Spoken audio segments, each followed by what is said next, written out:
Hello everyone, Daniel Yuck here. Thank you all for tuning in today. I appreciate you. Today we're going to be diving into the Aurora 3 tattoo power supply from a company called Dragoart. Within this video we're going to be taking an up close look at this. We're going to be testing out the performance and everything that I can possibly relay upon this video. I'm going to do so here real time with you all. Should you have any questions at any point throughout this video, I'm going to highly encourage you to drop a comment down below. I'm going to do my absolute best to assist you in the best possible direction. With that being said, let's dive straight on into this.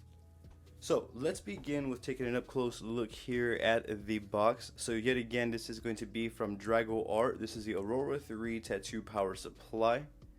That is the unit right there. And this boxing kind of reminds me of Apple for some reason. But let's go ahead and look under the hood here.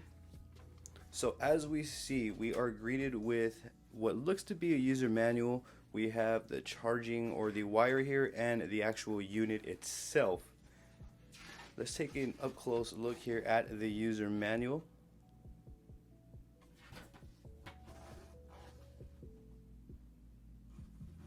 Feel free to pause at any time to read this thoroughly should you choose to do so. Now allow me to show you the unit up close. We will touch base on and circle back to the user manual, but allow me to show you the unit here. So overall it does have a bit of weight to it off the bat. That's one thing that I do notice. It's not too heavy, but it's not light at all. So it has some weight.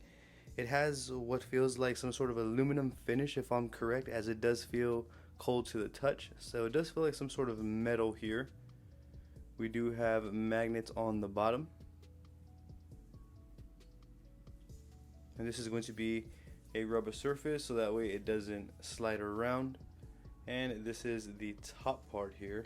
I will remove that film here shortly upon using. And this is the cable that's going to go into the unit itself. And this is the cable that's going to go into the wall. So allow me to set this up and we will come back and look at this up close here.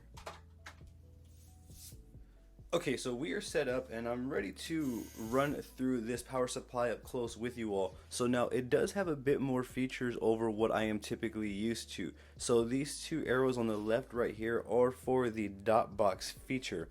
And as you see right here, it says the dot box speed is 0 to 60 for cold tattoo machines. Press the dot box speed to turn on/off the dot box function. When the dot box speed shows blue, dot box function is on. It's as simple as that. So this is the dot box function, and these are the arrows to control that speed right there. Allow me to move on here.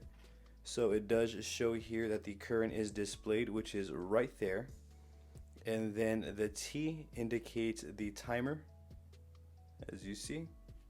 So feel free to pause this, and that's what the T is right there.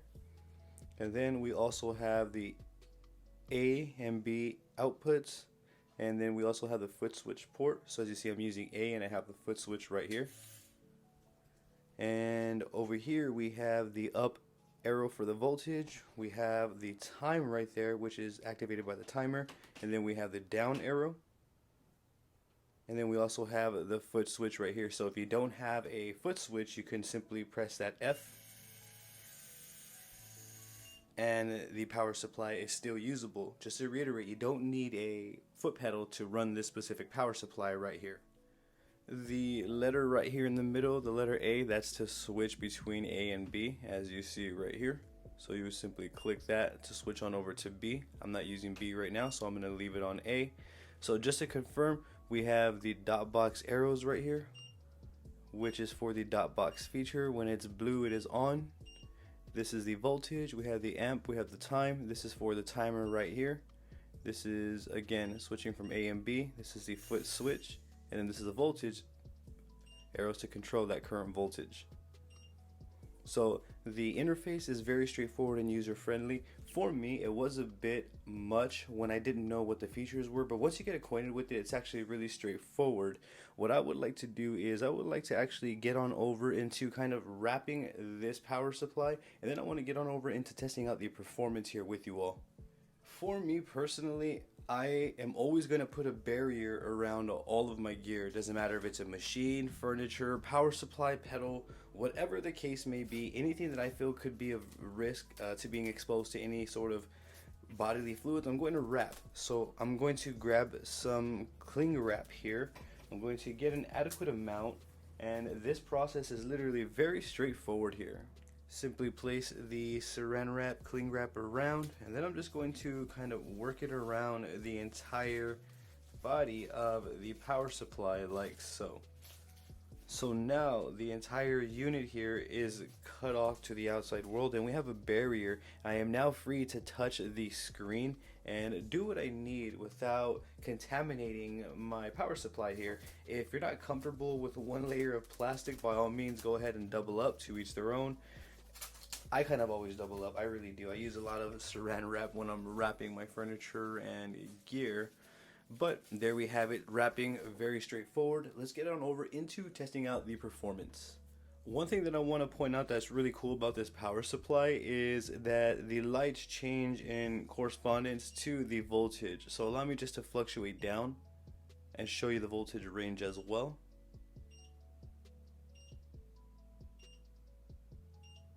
So it goes all the way down to 0, and let's see what the highest voltage range is, and you'll notice the colors fluctuate. It's a beautiful power supply.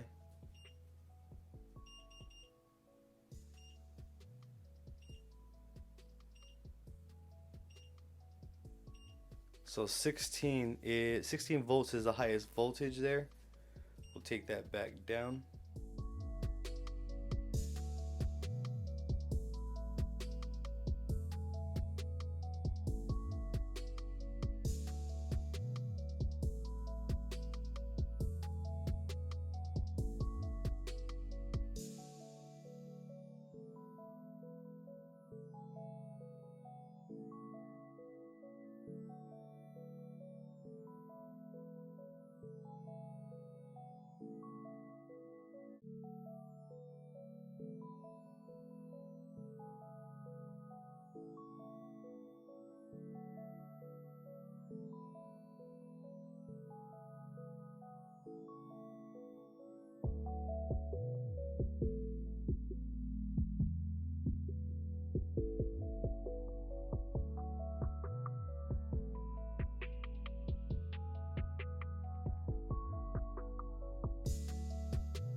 So allow me to relay some of my final opinions on this power supply with you all. So all in all, from me to you, I personally feel like this is a solid power supply. After getting acquainted with the interface, it's very user friendly. It does offer an array of different features here. So in my opinion, it is a all-around good, stable power supply. The voltage didn't fluctuate. I didn't really notice any abnormalities that I would want to relay here to you, warning you of some potential fluctuations. If there was any of that within any of the reviews that I do, I would definitely let you know along the way, and you would definitely see it. So with that being said, all in all, I can give this specific power supply, the Aurora 3 from Dragoart, a thumbs up. I would highly recommend that you check it out. I will leave links in the description below so you can do so on your end. Now, should you have any questions about anything that you may have seen throughout this video, please, I'm going to highly encourage you to drop a comment down below, and I will do my absolute best to assist you in the best possible direction. I also have social medias all under the same name as this YouTube channel. I have Facebook, Instagram, Twitter, and TikTok. I would truly appreciate the support on there. Don't forget to hit that subscribe button for me and ring that bell, as I will be bringing more videos like this. Thank you for tuning in yet again. You have a great day.